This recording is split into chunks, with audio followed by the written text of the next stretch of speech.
Okay, hello everyone and welcome. We're going to wait for a couple of minutes just to let all the participants join, and then we'll be starting very shortly.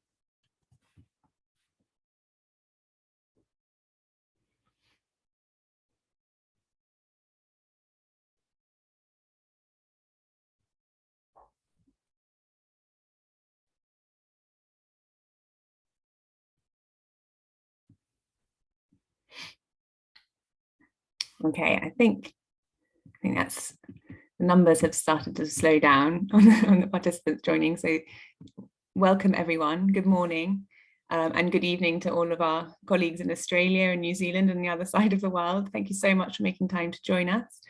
So thank you. The seminar today is on gender pay gap reporting, future directions and global perspectives.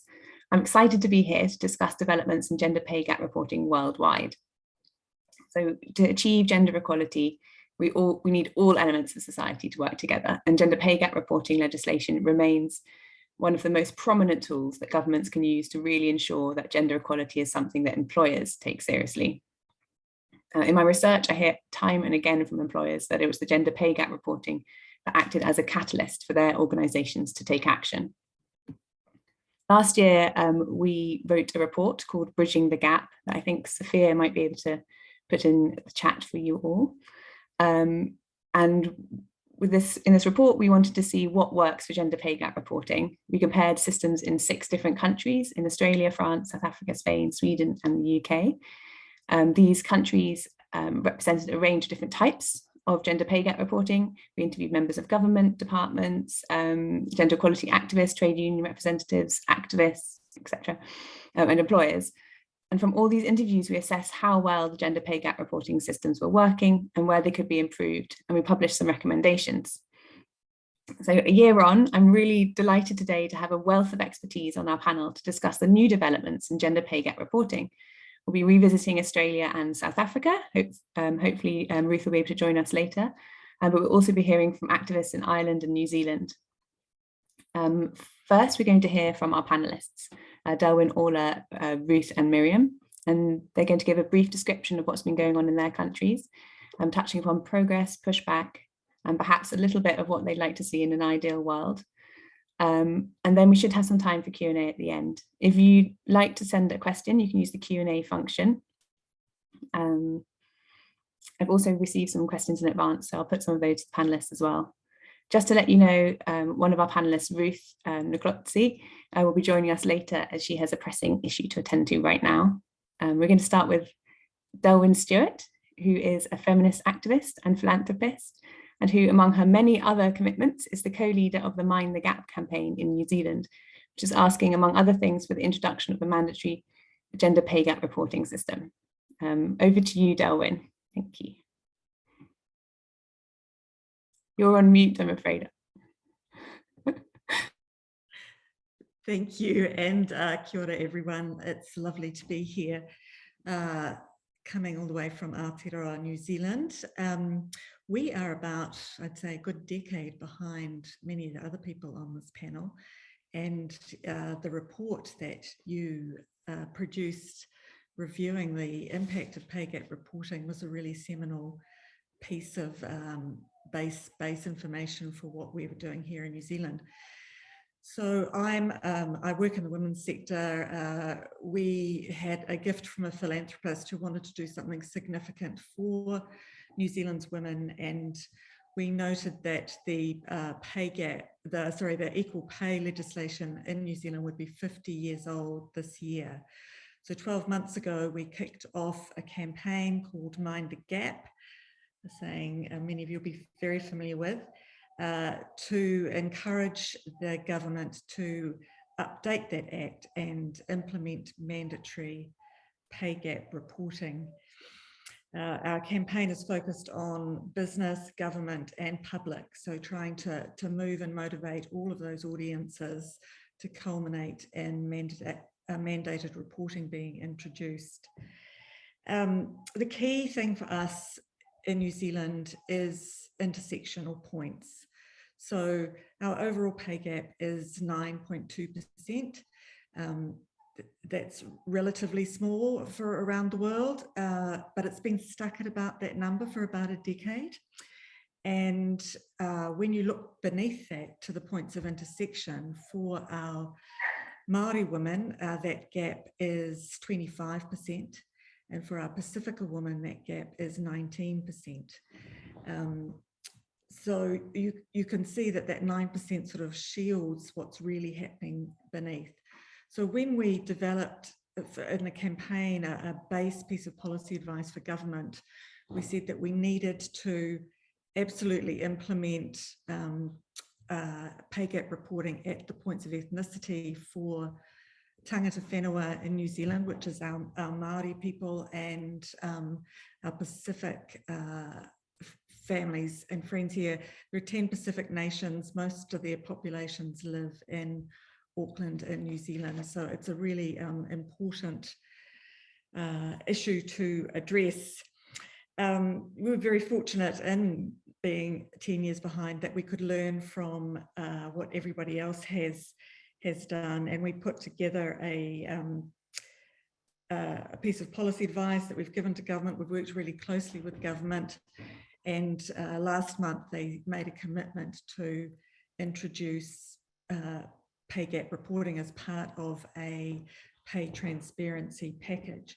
We don't know exactly what's in that, but they have certainly made all the right noises in terms of picking up those points of ethnicity and mandating reporting. On the business front, when we started the campaign, there were just 6 businesses who publicly reported in New Zealand. When we created something called the voluntary pay gap registry, and we just listed our top 200 organisations and let them know that they'd have a tick or cross beside their name come International Women's Day. By the time we got to March, we had 50 organisations who were publishing their pay gap. Only, I think, about 6 of them were doing measurement for Māori and Pacifica, but it was a good benchmark. And by the time we get to the 20th of October, which is our 50th anniversary of the Act, we'll have 100 businesses on there. And we've seen a real groundswell of businesses doing this work, and actually, as many others have, discovering pay gaps they didn't have, and really understanding how their pay policies impact different audiences. Someone described it to me the other day as the hard and the soft wiring at different layers throughout their organisation. So that registry was pretty innovative and has proved to be a good tool.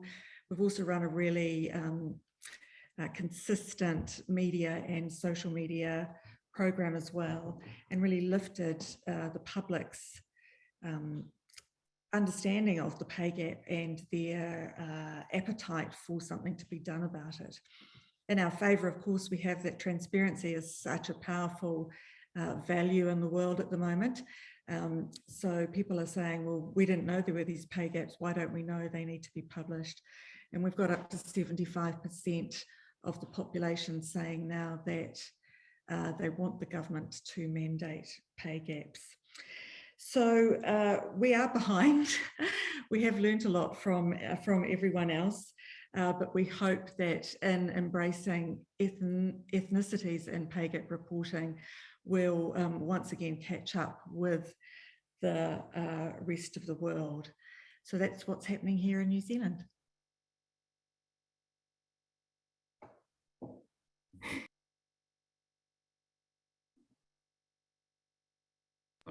Sorry, thank you so much, Delwyn. That's really exciting to hear about your campaign, and I love that you're introducing ethnicity as well. I think that's really pioneering and exciting.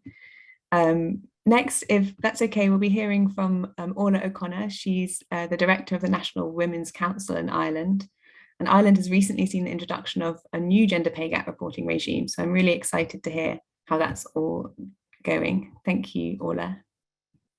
Thank you, Mina, and thanks also to the Global Institute for Women's Leadership for inviting me to speak this morning.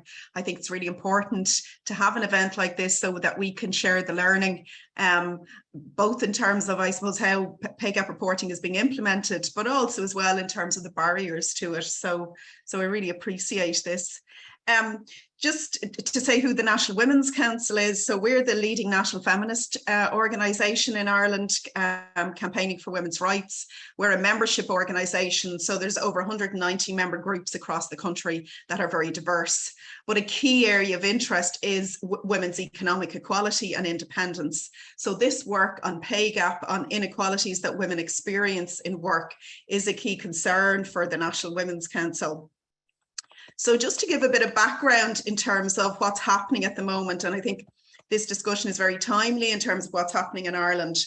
So the gender pay gap, what was called the Gender Pay Gap Information Bill, was announced in 2019 that the government were going to introduce this. And this was after long campaigning by ourselves, women's organisations, women's rights organisations, and also trade unions as well. So there was a coming together on that. So that was an important moment because for the first time, we were having a discussion in our Oireachtas, in our parliament, to require employers to publish stats on the gender pay gap and put a spotlight on pay imbalances. But progress was very slow. It took, I suppose, as it often is, unfortunately, in terms of women's rights, it took some time for the bill to be enacted. So it was enacted in July 2021, and it's called the Gender Pay Gap Information Act. And it was signed into law then. And the Act introduced the legislative basis for gender pay gap reporting. But it wasn't until this summer that the regulations were produced to give effect to the Act. So that's the sort of period that we're in now. So the regulations have been effective from May, and they require employers to publish details of their gender pay gaps, along with a statement setting out, in the employer's opinion, the reasons for the differences and measures, if any, that are being taken or proposed to be taken by the employer to eliminate or reduce these differences. Employers are then required to choose a snapshot date in June this year, and then they have to report on this. The reports have to be in by December this year, 2022. And then the government and the minister have indicated that a central website will be established next year, and then employers will be required to upload their reports onto that. So it won't be really until that time. The first reports are due in December, and then we'll be able to get much more information on them next year. So we are in early stages of this. And these developments are very much to be welcomed. However, there are a number of issues that the National Women's Council has raised. Now, we raised them at the time of the bill, and while some of the issues that we raised were taken on board in terms of the amendments, and so it was improved, but unfortunately others weren't. So, for example, the legislation will only apply to employers with 250 or more employees. That will progressively move to the move down to 150 or more employees in the third year. And then we had campaigned for it to go to 50, because we know that the vast majority of women workers in Ireland are in smaller companies. So after 3 years, it will move to 50 or more. So that's that is an issue. The Women's Council, alongside the trade union movement, had called for the bill to apply to employers with 20 or more employees to ensure that as many workers as possible would fall within its scope. The legislation requires employers to report on mean and median hourly pay gaps, including for part-time workers. And I think that's an important piece, also including bonus gaps and any gender gaps in benefits in kind. So they're important from our view, that because they were part of the discussions early on in the legislation, because we know that things like bonuses make a significant difference in terms of pay and have particular gender implications. And also the fact that the legislation includes a requirement for companies to provide a statement alongside their statistics, setting out the proposals they will take to remedy the gender pay gap. However, there is no obligation on employers to take action to address their gaps. And we would have liked to have seen that obligation being in the legislation. So the inclusion of a narrative to contextualize the statistics alongside an action plan to eliminate the identified gaps were strongly campaigned for by us during the pre-legislative scrutiny. However, there isn't that obligation. And part of what we had discussed with the trade union movement was that there would be an agreement on a joint approach with workers to tackle the gaps that were being identified. So that, and I think that's an important piece in terms of this gender pay gap reporting, is how employers work with workers and work with trade unions in terms of doing that.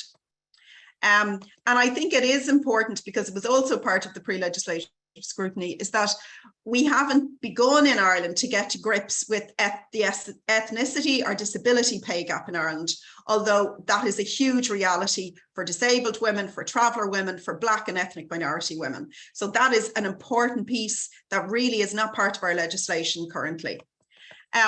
So I think overall what I would say, just in terms of these opening remarks, is that while the legislation, it absolutely isn't going to close the gender pay gap in our view, it is a really important step in terms of what's being done. We know that the gender pay gap is a very complex issue.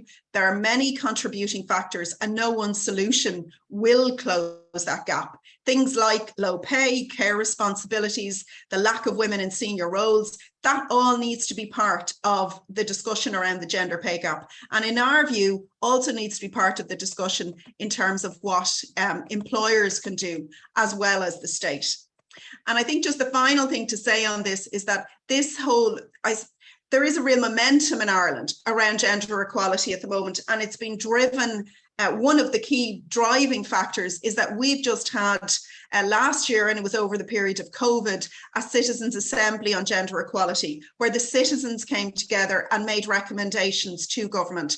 And they included measures to address the gender pay gap, very targeted measures. And they also included things like living wage, flexible working, caring, collective bargaining. So there was a whole approach recommended to government in terms of how to address the gender pay gap. And this is seen as one part of that. So I think I can probably finish there in terms of giving you that sort of overall introduction. Thank you. Thank you, Orla. It's very exciting to hear both from New Zealand and Ireland where there is that momentum for change, which is really exciting. Now we're going to move on to Miriam. Ruth still, I think, is busy. She hasn't quite joined us yet. So we're going to hear from Dr. Miriam Glennie. Miriam works at the Global Institute for Women's Leadership at the Australian National University, which is our sister organisation. And she led the Australian case study for our report, but she's also been following developments in Australia very closely with her research, I think. If that's all right to say. Now over to you, Miriam. Sure, thank you, Mina, and thank you to all for joining us today. We also have had some positive developments in Australia over the last year, which is really wonderful to see. We've had some changes at both the federal and state levels that I thought I'd speak about today. So firstly, at the federal level, which relates to the legislation that we analysed in our case study, which is the Workplace Gender Equality Act. It's the primary piece of legislation in our country, and it covers all non-public sector organisations with over 100 employees.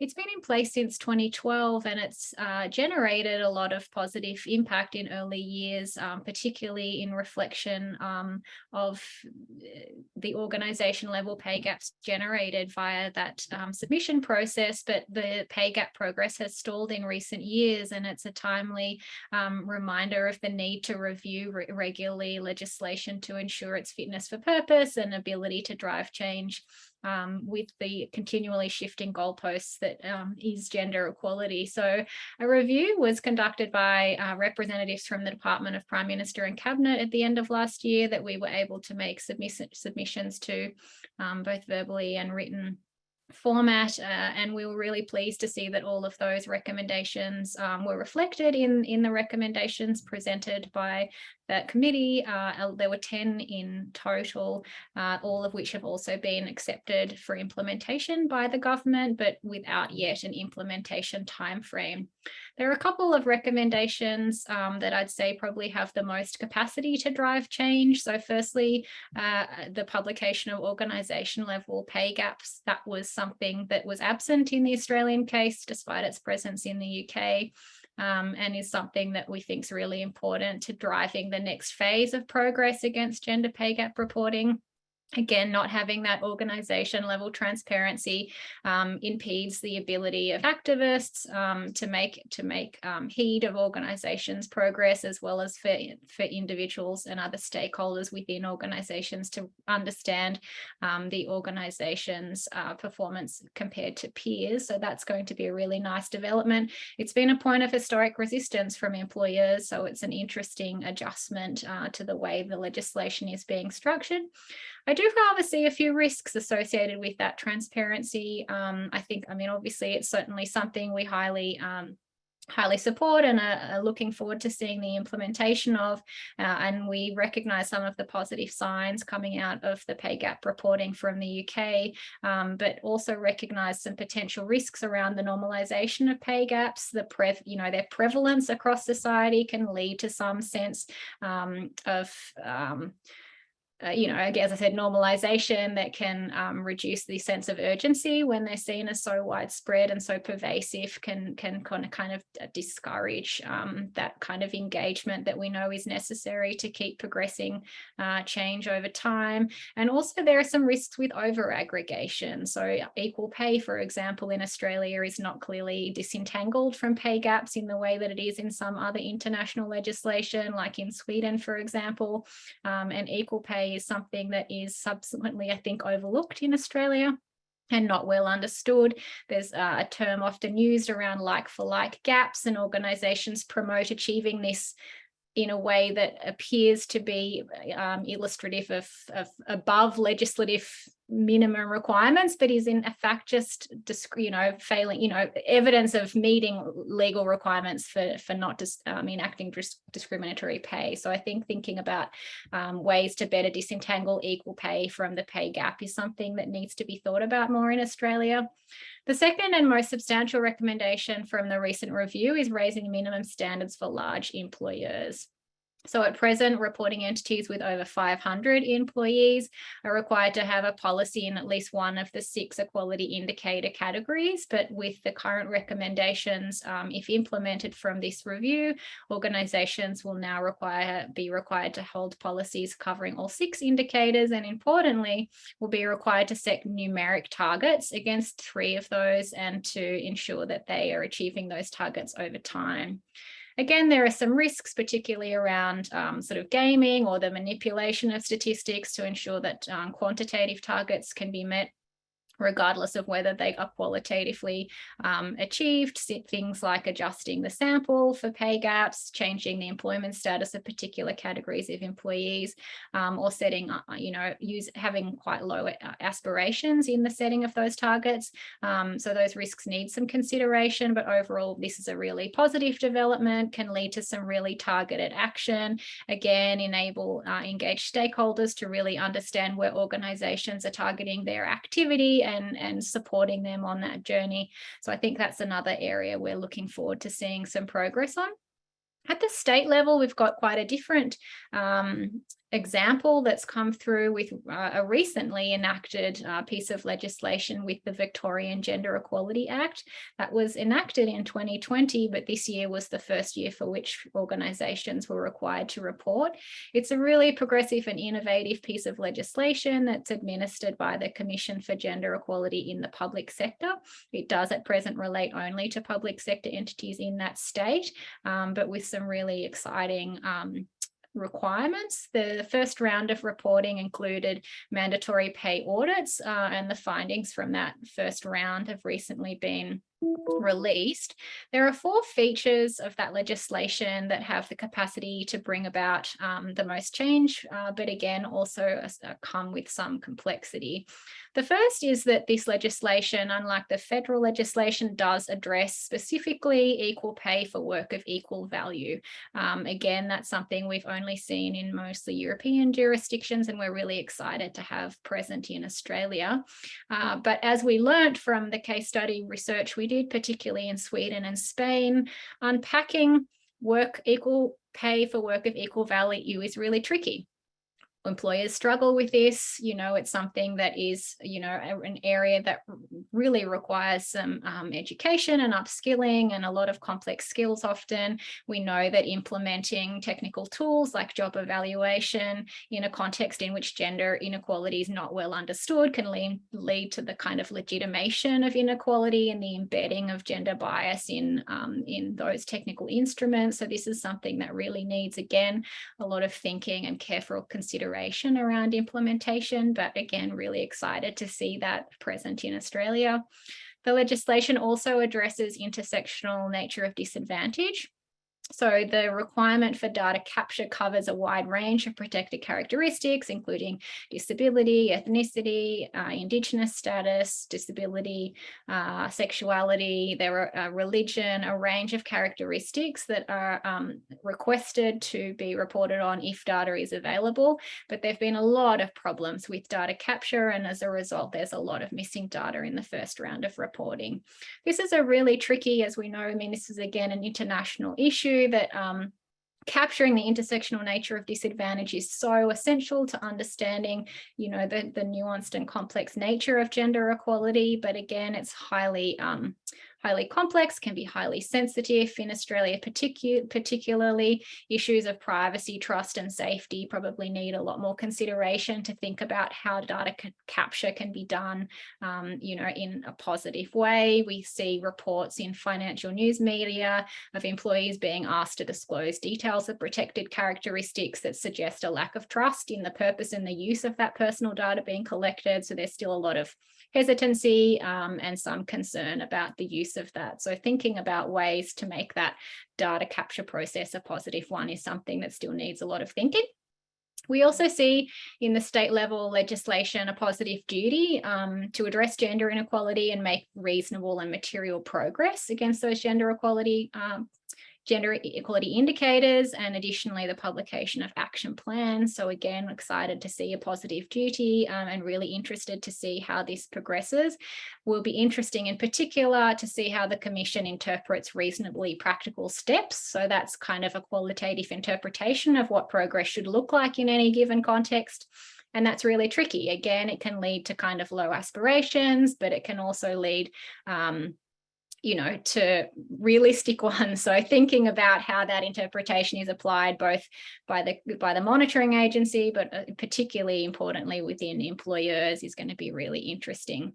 The final area of action around transparency is one that is really exciting. Again, the capacity to build the evidence base is really strong in this instance because we have so many layers of data. We've got the action plans, we've got targets and reporting against those, as well as having, although present, with gaps, but still intersectional database. So everything is published, gaps, action plans, and progress reports are all publicly available. It's going to be really nice to see that data evidence base evolve and think how we can progress equality at the organisation level in response to legislative requirements, because the evidence base is still relatively weak on that front.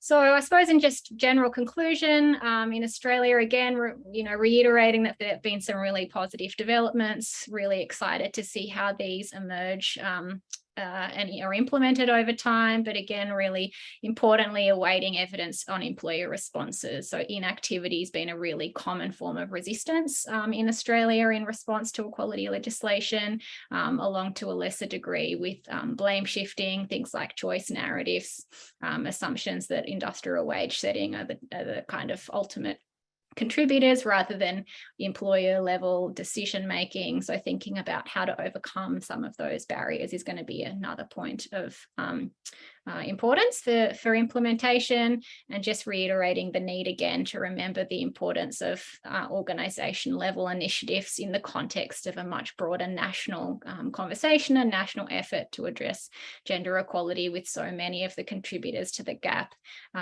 being beyond necessarily those actions within the control of individual employers. But overall, things are looking good. Excited to see the next couple of years, and hopefully continuing to see some reductions in the pay gap as we have over the last 6 or 7 years. Thank you so much, Miriam. That's really, well, it's very exciting to hear, and for us in particular, Miriam and I, it was lovely to hear that some of the recommendations from our report kind of filtered their way through to actual well, steps being taken. But I think all credit to Miriam on that. So Ruth, I think, won't be joining us for another few minutes. So I thought we might move to some of the questions we've had, and I might group a few together, and it's something you've all touched upon, and something we found in our report was, you know, gender pay gaps is one thing, but the pay gaps in reality are often very much bigger when you take an intersectional approach. Derwin's mentioned the pioneering stuff that's going on in New Zealand. We're trying to look at Maori and Pacifica gender pay gaps as well, which sounds really exciting. Orla, you were saying that in Ireland you've been asking for the introduction of some intersectional perspectives, but maybe you could delve in a little bit in a bit more depth into what exactly you were looking for, and how kind of the practicalities perhaps around introducing some intersectional perspectives into gender pay gap reporting. If that's all right. Yeah, I mean, I think there's a few different issues as part of this, in terms of both how employers collect data in terms of their employees. So that's a discussion I think that needs to happen in terms of how that's done in the first instance. And some, you know, I mean, there are some of the larger companies, you know, already starting to do that, but I think what is important, and it certainly came up in our discussions in the Women's Council, it's important that those conversations are happening with employees in terms of what would people feel most comfortable with in terms of things like ethnic identifiers. So we're at a very early stage in terms of that. And as I said, I suppose we've been working quite closely with the trade unions in Ireland in terms of this whole gender pay gap reporting. They have just issued guidelines with regard to how employers might do this. So there isn't a proposal or like on the table in terms of how you might do it. I suppose what we've done is we've raised it that this is an issue. We know as well that the disabled women's groups have as well, that this needs to be a part of it. So at the moment there is collection of data in the public service because there's a target for the employment of people with disabilities and disabled people. But then in terms of so that's for the public sector. There isn't those targets across the board. So there are, I think there are a number of issues that need to be worked out in terms of how we do it. But what's important around it is that we know the gaps will be greater. We know the numbers, particularly like, for example, of migrant women being employed. And also, though, I think, which goes back to the issue that we had raised at the start in the Women's Council, that going with the companies with the very high numbers of workers. So, for example, migrant women predominantly in low-paid employment in Ireland, in certain sectors, services sectors, care sectors, and they probably won't be the sectors that will really be reflected at all in the data until probably about 3 years down the road, when we get to companies with 50 employees. So there's a number of different issues, I think, in this, but probably, you know, I think what's good is that we're speaking about it now and trying to look at ways. So, okay, how would we do this? And that those conversations need to start happening with workers, with employer bodies, and with trade union bodies. Delvin or Miriam, do you have anything else you'd like to contribute on that question, I think. Yeah, I'm happy to share where we're at. It's interesting, I think, that the public service sectors for all of us are tending to lead the way here in being the front runners and setting some guidelines that can be used and picked up in private business. There's a real call, as we've gone through our campaign, for a standard methodology, a standard definition of an employee, how we deal with ethnicities, the issues of trust. I think these are all things that we have in common, and our leaders, the ones who are pushing at the edges of things, are now have 5 or 6 years under their belt of experience of building that trust to get data. And for some, filling those data gaps has really taken that long to get the data to the sort of 85–90% level that they're happy to use. So that is, I think, a universal challenge. Yeah, I think you're all touching on these key questions around how to get the data, the trust. Anecdotally, I remember when we were doing our report, hearing from some of the huge employers that when they're asking for employees to fill in their ethnicity data, it was actually a lot of the white male employees who didn't fill it in because they didn't see it as applying to them. So it ended up having kind of odd skews. So it's something where it's just trying to get the practice in place. I thought was quite interesting and trying to address that. There have been questions around sort of building on that, talking about but if we're looking at gender pay gap reporting, how are we reporting gender? I wonder if there's differences in the different in your different countries, and how can gender pay gap reporting be inclusive of trans and non-binary people? That's just to kind of bring two questions together. Would any of you be happy to answer that? Perhaps Miriam, do you have any thoughts on that?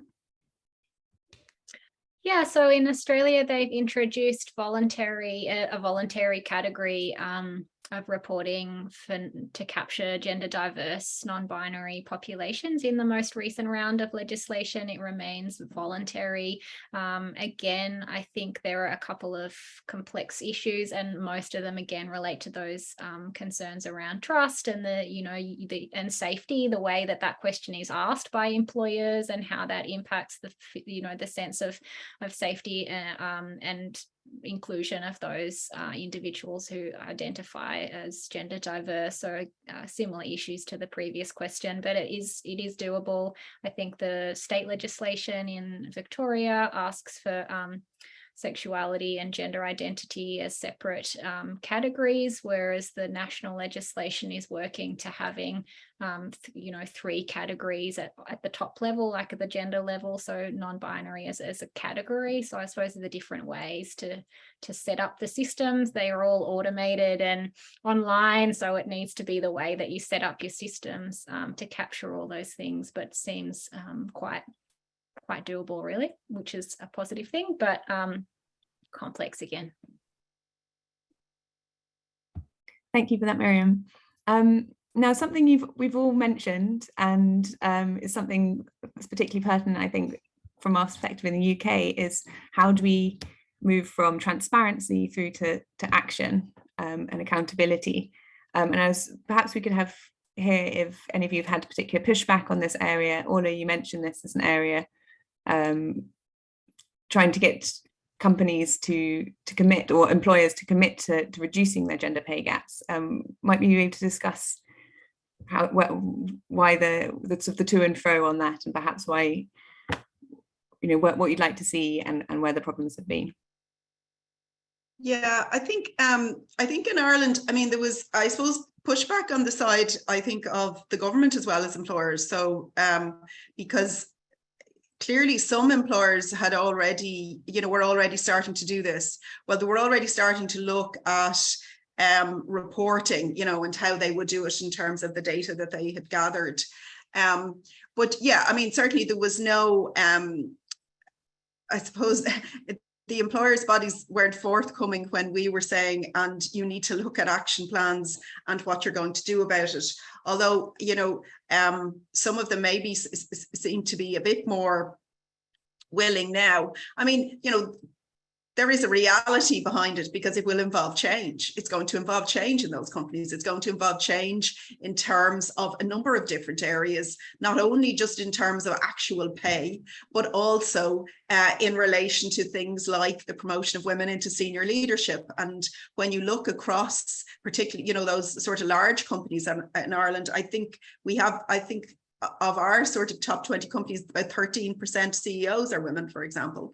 And there's a whole serious problem of women in senior management as well as middle management.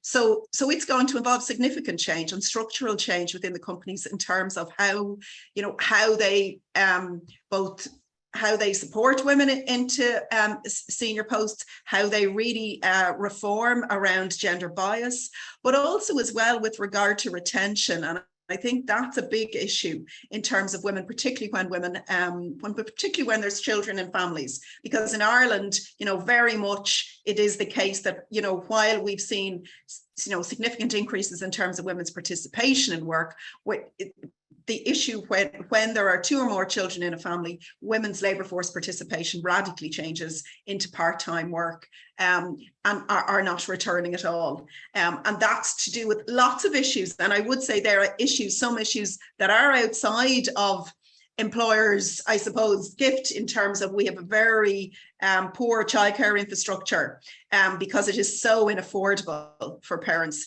Now, we've seen a breakthrough in our most recent budget that literally happened this week. It's the first real attempt to make childcare more affordable, but that's a significant issue in terms of participation and the fact that women still do the majority of the care work between men and women. So the distribution of care work between men and women is very, very unequal. So there are a number of issues, both the structural issues that need to change within companies to retain, to promote women, and then we're in a societal context that has a very poor care infrastructure and also needs greater parental leave and paid leave policies. But the employers' bodies also need to step up in what they're doing in terms of pushing the state to provide more supports in terms of paid parental leave as well.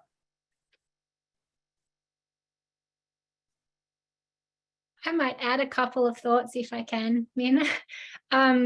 So I don't think transparency is ever enough to get broad-based change. I mean, we've kind of got, there's quite a lot of evidence from US. There's a big patchwork of state legislation that shows transparency measures do support the reduction of pay gaps, but primarily with educated and skilled women. In Australia, we've got now 7 years of reporting, and at the industry level, again, it's sectors where women are highly skilled, have labour market bargaining power, where we're seeing reductions, and in sectors which are lower skill or women with less bargaining power, we're not seeing any reductions or we're seeing increases. So I think broad-based change is really complex without a stakeholder that will implement accountability measures, i.e. has the influence to generate, you know, sanctions or punitive responses, or similarly to generate, you know, incentives. And I think that assuming that in the, you know, even a broad conceptualization of the market, that there is a stakeholder that will support, you know, lower skill, less powerful women, often immigrant women, there's just not evidence that that can happen even with transparency. So I think really advocating for state level legislation or national level legislation that does imbue some duty to employers is really going to be the kind of key pathway to getting broad-based change. Transparency is really valuable and is, you know, essential to get that organization level understanding of dynamics, but without state, you know, without legislative requirements, I think it's going to be really tricky to support change in low level female dominated occupations.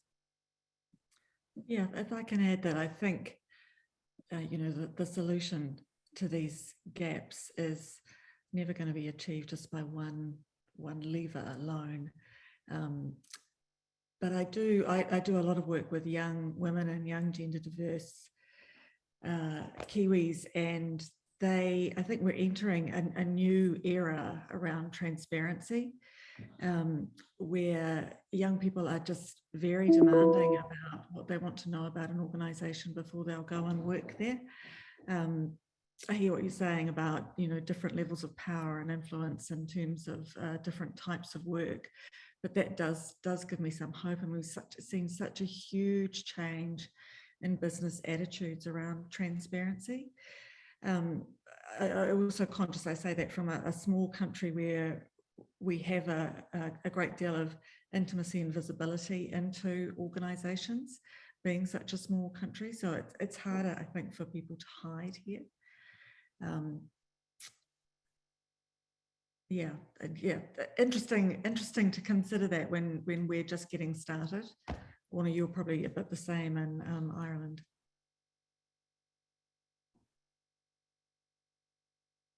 You're starting from a positive place, though, in terms of equality, and New Zealand is, a leader in a lot of ways, despite not having reporting legislation. So it's a positive position, despite that legislative. We have, a couple of years ago, we did implement some pay equity amendments to the Equal Pay Act that allowed where particular workforces have become feminised to be compared to find a similar workforce and take a claim to correct that. So I think that's another tool that will help in some of those work areas, such as cleaning and midwifery and teachers, where the workforce is very female.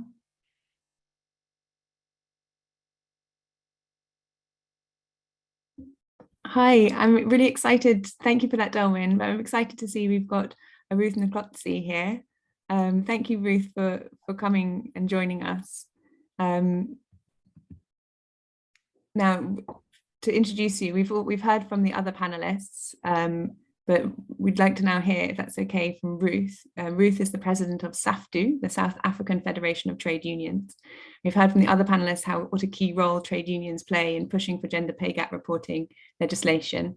And we know that Ruth has made gender equality a priority for her presidency. So thank you, Ruth, and over to you.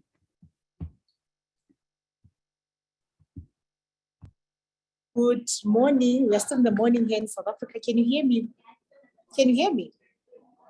Thank you so much. And let me first start by appreciating an opportunity presented to us as SAFTU to join this very important discussion. And I must indicate that the topic that I'm meant to speak to, it will reflect on the South African situation. Responding, of course, as to whether is South Africa doing enough to close the gender pay gap.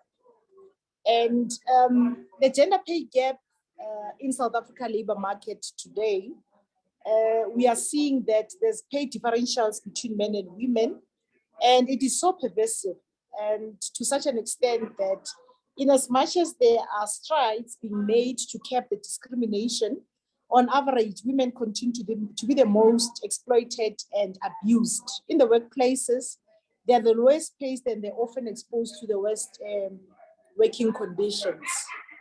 Gender pay gap is an example of the structural gender discrimination emanating from the segmentation of labor force.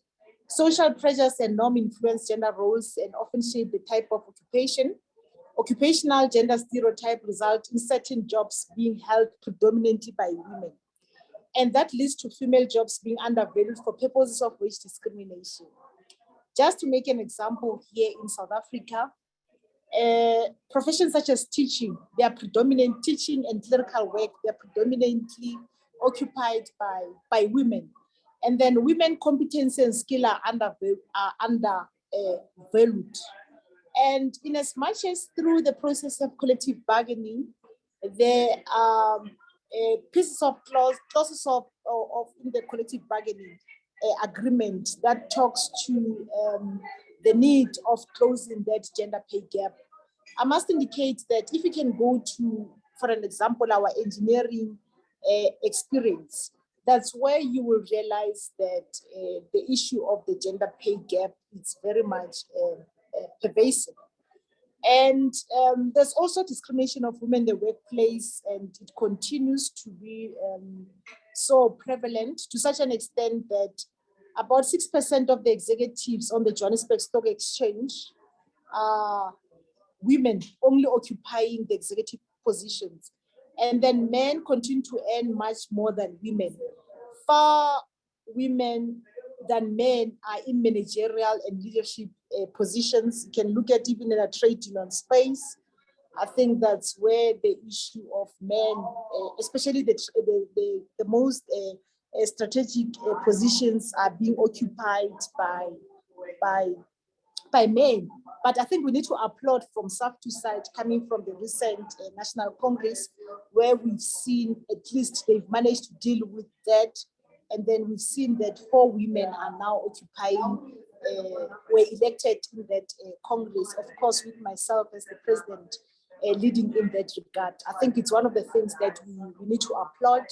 And we've recently seen now in COSATU that the current president, she was retained in her position. It's something that we need to applaud, and we need to see happening further in most of the trade union space. And that it has to be translated in ensuring that whatever that we are striving for, like I said earlier on in our collective bargaining, we need to translate it into action and make sure that we hold our government accountable. When women are managers, they tend to be more concentrated in management support functions, such as the human resource and financial administration, that in more strategic roles. This brings down the average salary of female managers compared to that of male managers. And then in telecommunication and in healthcare, the pay gap between men and women is 53% and 47% respectively.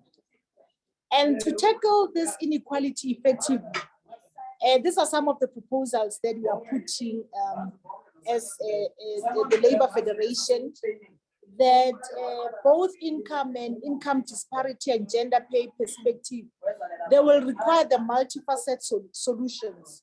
In order to dislodge stagnated gender pay gap, I will quote one of the Professor Bosch, who argues that strengthening and improving South African legislation and interpretation of existing governance codes in relation to the implementation, monitoring, and enforcement of the gender pay transparency mechanism could strengthen the existing collective bargaining. So we are saying that there has to be transparency because of the manner in which our labor relations are structured.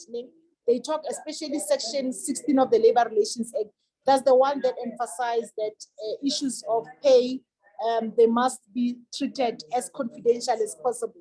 So we are saying that for us to tackle this gender pay gap, we need that transparency in that regard.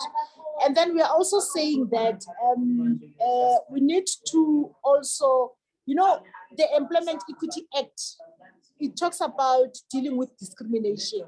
There are certain clauses, if you can look at clause 21, clause 27, they are explicit in terms of what is it that needs to happen in a labor market, especially for various and respective companies to close this gender pay gap.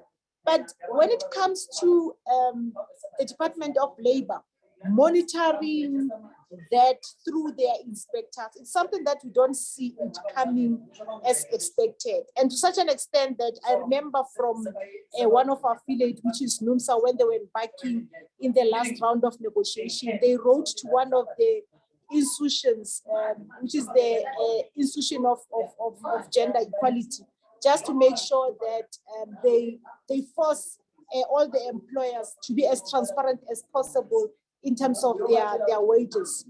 It is that instrument, it is not as effective as expected.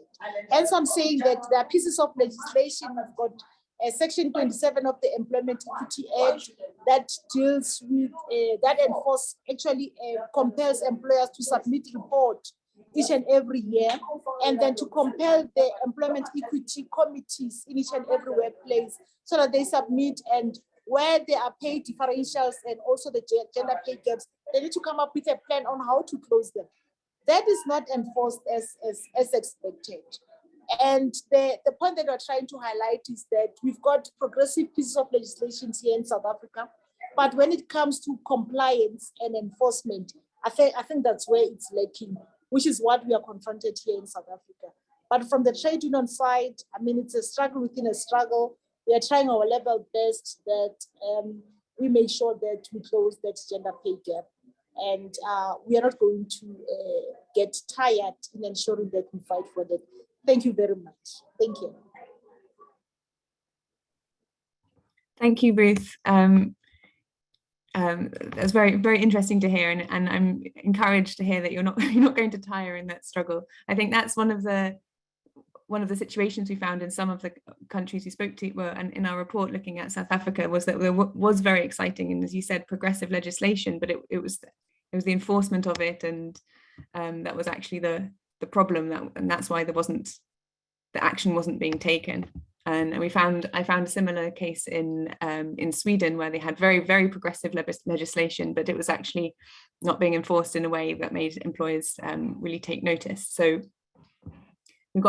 we've had such exciting conversations today, and I think there are a few really kind of great points to take away from it. One is transparency is fantastic, but it's not the whole story. We need to have action as well as transparency. That's something that we came across in our report as well, and I'm glad to hear that it's still a point of contention, but action is starting to take place on that. Orla mentioned this, and it's something that we heard before, that employers need to be accountable down, as well as accountable up to the government. So there should be discussions going on with employees, with trade unions on this area. And we've also everyone's touched upon the importance of taking an intersectional approach. Gender pay gaps are huge, tend to be enormous, but they're much more significant when you take an intersectional approach, and it can really help employers and governments to really direct where action needs to be taken. And a final point that was echoed by everyone is that gender pay gap is one tool. A lot more action needs to be taken in terms of looking at care, looking at other strands of legislation and government action to really tackle gender equality, particularly if we're going to reach the most vulnerable women in society. So I'd really like to thank you all for your amazing contributions. It's really exciting to hear that there's momentum in New Zealand, there's momentum in Ireland for action on this front, there's momentum in Australia. Ruth is taking action in South Africa on this. So thank you so much for giving us a really optimistic overview of what's going on in the world. I'm afraid there's not so much momentum in the UK right now, but hopefully we'll get there again. So thank you very much for all your contributions. It's been fantastic having you all here. And Ruth, I'm sorry we haven't had longer to hear from you, but hopefully we can have an ongoing conversation and hear from you more in the future. Thank you very much, everyone. And I'll wrap it up there. Thanks very much. Thanks, Mina. Bye. Thank you. Bye.